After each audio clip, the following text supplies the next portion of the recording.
Welcome back to Math 104. To compute the sample standard deviation for section 2, we just take the square root of the variance, and we had just computed that variance to be 157.7, so we find that the sample standard deviation is just 12.5579 approximately. In case you panicked at the question at the end of the previous video, what are all the things that I have to do to find the sample standard deviation? Actually, we had already done almost all the work. There really was only one step left. Once you've computed the variance, all that remains is to compute the square root of that variance. That's your sample standard deviation.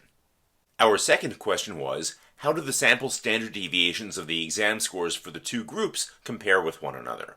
For the sample of 5 scores from section 1, we computed a sample standard deviation of approximately 7.6.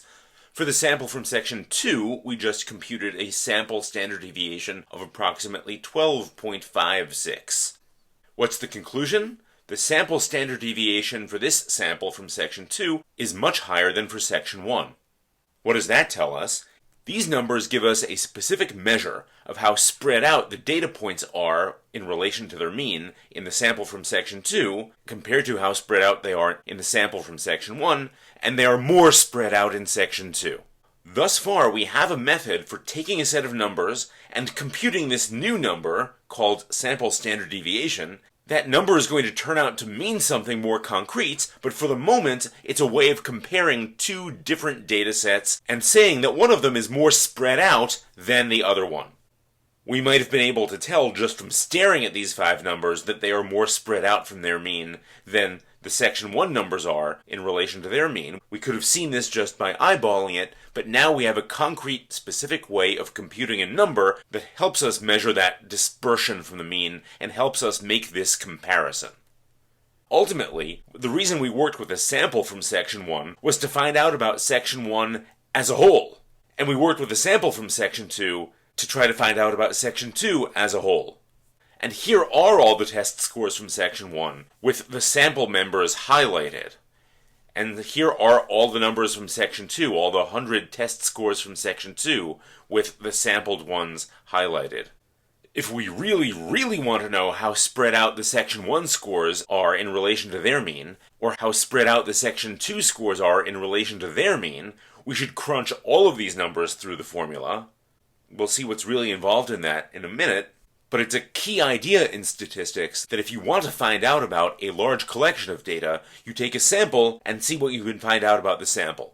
The fact that our sample from section 2 is more spread out in relation to its mean than the section 1 sample was in relation to its mean gives us a pretty good idea that the section 2 scores as a whole are more spread out than the section 1 scores are as a whole. In general, given a sample of data points consisting of x1, x2, etc. up to xk, don't panic that these are all just symbols rather than concrete numbers. This is data point number 1, data point number 2, all the way up to data point number k. The sample mean equals exactly what you would expect. The sample mean is just the sum of your numbers divided by how many numbers there are. And we denote that x bar just as we were doing before.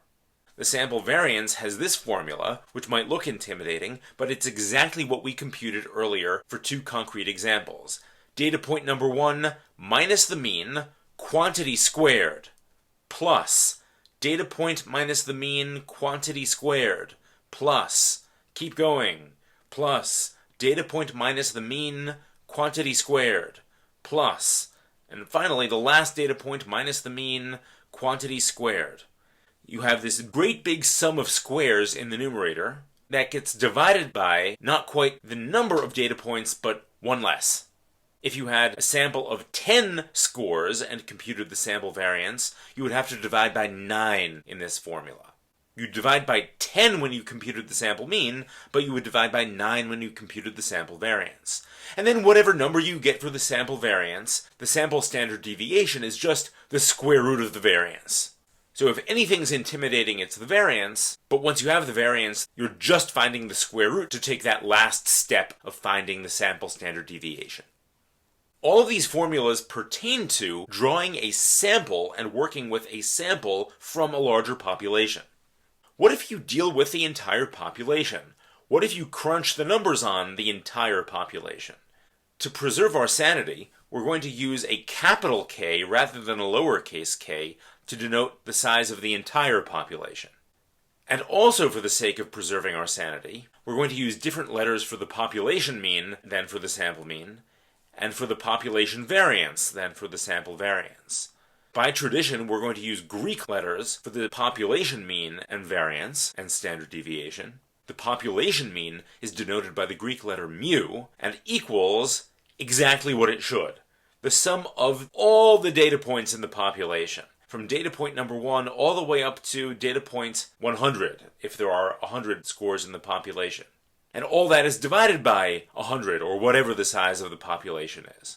So population mean is defined in exactly the way that you would expect it to be. It's computed in the same way for the whole population as for a sample.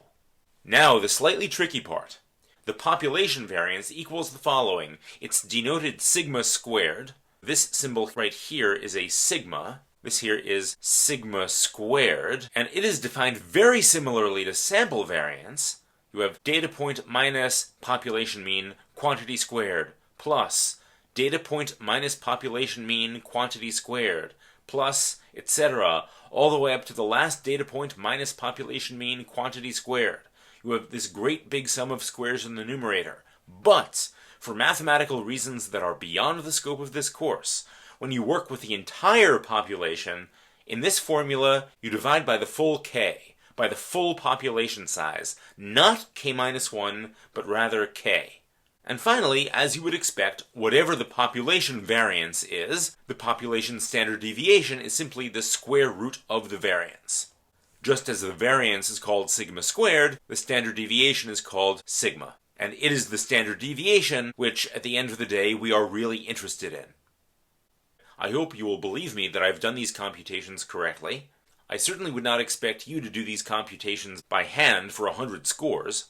But when we compute mu and sigma, the population mean, and the population standard deviation for the entire population of Section 1, this is what we get. That the population mean is 74.57, and the population standard deviation is 8.0128. Now let's compare that to the sample mean and the sample standard deviation. When we took just 5 scores and computed their mean, we got 75.2. That doesn't exactly match the population mean, but it's not a bad approximation. Similarly, when we take a sample of only 5 scores and compute the sample standard deviation, we get something that's different from the population standard deviation, but again, something reasonably close. Again, not a bad estimate. That's why we work with samples, in order to compute these quantities as estimators of the population quantities. Now here's an important example of a population standard deviation. Let us consider an ideal dataset for the experiment of flipping a fair coin 3 times and counting the number of heads. So the number of heads, when you flip a fair coin 3 times, could be 0, it could be 1, it could be 2, or it could be 3. But remember what row 3 of Pascal's triangle looks like, 1, 3, 3, 1. That means that in an ideal dataset of outcomes for this experiment, however many times you obtain 0 heads, you obtain 1 head 3 times more often. However many times you obtain 0 heads, you obtain 2 heads 3 times more often. And however many times you obtain 0 heads, you obtain 3 heads equally often. The easiest way to write an ideal data set here is to have 1 0, 3 1s, 3 2s, and 1 3. In a perfectly representative 8 runs of the experiment, you will get no heads once, you will get 1 head 3 times, you will get 2 heads 3 times, and you will get 3 heads only once. Now find the mean and the population standard deviation of this data set. In other words, we're regarding these 8 numbers as the full population. Please don't think too hard about the mean. We actually have a shortcut formula for the mean. That's the n times p formula, which says that the mean here should be 3 times 0.5. This is counting the number of successes in 3 Bernoulli trials, the expected number of successes in 3 Bernoulli trials, the expected number of heads in 3 flips, equals the number of trials times the probability of heads on each trial, and that equals 1.5. 1.5 heads on average. How about the population standard deviation? First, let's compute the population variance. This is actually not too bad. We've got 0 minus 1.5, quantity squared, plus 1 minus 1.5, quantity squared, plus another 1 minus 1.5 quantity squared, plus yet another 1 minus 1.5 quantity squared. So we're going to be adding up 3 separate copies of 1 minus 1.5 quantity squared. We can just take 3 times 1 copy of 1 minus 1.5 quantity squared. Similarly, this 2 will require us to compute 2 minus 1.5 quantity squared, 2 minus the mean quantity squared, but we're going to have to add another copy of 2 minus 1.5 quantity squared thanks to this 2, plus another copy of 2 minus 1.5 squared thanks to this 2. Rather than writing that all out, I'll simply write 3 copies of 2 minus 1.5 quantity squared. And finally, we have 1 copy of 3 minus 1.5 quantity squared. That numerator is our sum of squared deviations from the mean.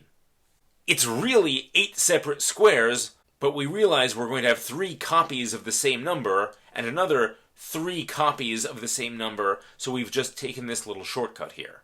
And notice, sure enough, 1 copy of this square plus 3 copies of this square plus 3 copies of this square plus 1 copy of this square, that exactly matches up with row 3 of Pascal's triangle. Now the moment of truth. What is our denominator when we compute the population standard deviation? We should divide not by 7, but by the full 8. There are 8 data points in this set. We divide by 8. We divide by the full population because we're finding the population standard deviation, or right now the population variance. As it turns out, it boils down to 0.75, which means that when you compute the standard deviation, that's the square root of 0.75, which is approximately 0.866. Now, why is this such an important example? We won't see the full importance just yet, but we do see something important even now.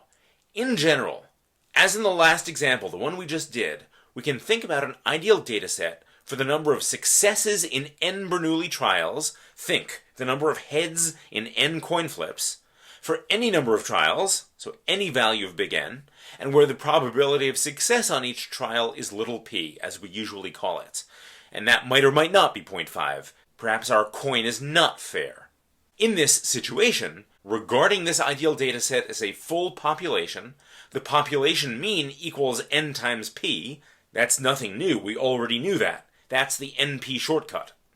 And, here's what is new, the population standard deviation equals the following expression, square root of n times little p times 1 minus little p. Be careful that you compute np times 1 minus p first, and then take the square root of the whole thing. This is fantastic. Just as the NP shortcut was a really terrific shortcut for computing expected value, similarly, the NP 1 minus p shortcut is a terrific one for computing standard deviation or variance, but only for a set of numbers that arise in this way, as in the example that we just did. So what we computed a moment ago was that NP equals 1.5, that was using old technology, and that this expression approximately equals 0.866. Before going on to the next video, check that this formula really works for our last example. Check that plugging in n equals 3 and p equals 0.5 to this formula really does directly give you the correct answer, the correct population standard deviation, without all the other fuss.